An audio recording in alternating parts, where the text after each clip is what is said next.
டிஎன்பிஎஸ்சியில் 2014 கேட்ட சராசரி வச்சு ஒரு கொஷின் பார்க்கலாம். என்ன சொல்லியிருக்காங்கன்னா, ஒரு நாட்டில் நிறையா விளையாட்டு போட்டி இருக்குது, அதோட ஒவ்வொரு செலவும் டிகிரியில் கொடுத்துருக்காங்க. கொஷின் என்ன கேட்குறாங்க, டென்னிஸுக்கான செலவை பர்சன்டேஜில் கேட்குறாங்க. ஆன்சரை டென்னிஸுக்கு எவ்வளோ செலவு பண்ணியிருக்கோன்றதை பர்சன்டேஜில் கேட்குறாங்க. டிகிரி கொடுத்துட்டு பர்சன்டேஜ் சதவீதத்தில் கேட்குறாங்க.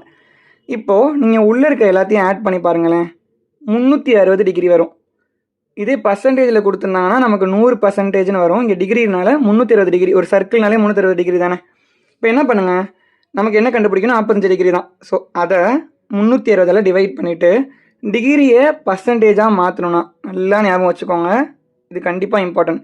டிகிரியை பர்சன்டேஜாக மாற்றினீங்க அப்படின்னா 100ஆல் மல்டிப்ளை பண்ணிக்கணும். ஓகேவா, இதுதான் ஷார்ட்கட். பண்ணிவிட்டு இப்போ கேன்சல் பண்ணுங்களேன், ஆன்சர் ஈஸியாக கிடச்சிரும். 0 0 கேன்சல் ஆயிரும். 3 டேபிளில் மேலே வந்து உங்களுக்கு 15 டைம்ஸ் போகும், கீழே 12 டைம்ஸ். திருப்பி கேன்சல் பண்ணிங்கன்னா மேலே 5 டைம்ஸ், கீழே 4 டைம்ஸ். ஓகேவா, இப்போ 2 டேபிளில் கேன்சல் பண்ணிங்கன்னா கீழே 2, மேலே 5. இதுக்கு மேலே கேன்சல் பண்ண முடியாது. ஸோ 25/2 நமக்கு கிடைக்கும். ஆப்ஷனில் பாருங்கள், உங்களுக்கு 25/2 இல்லை.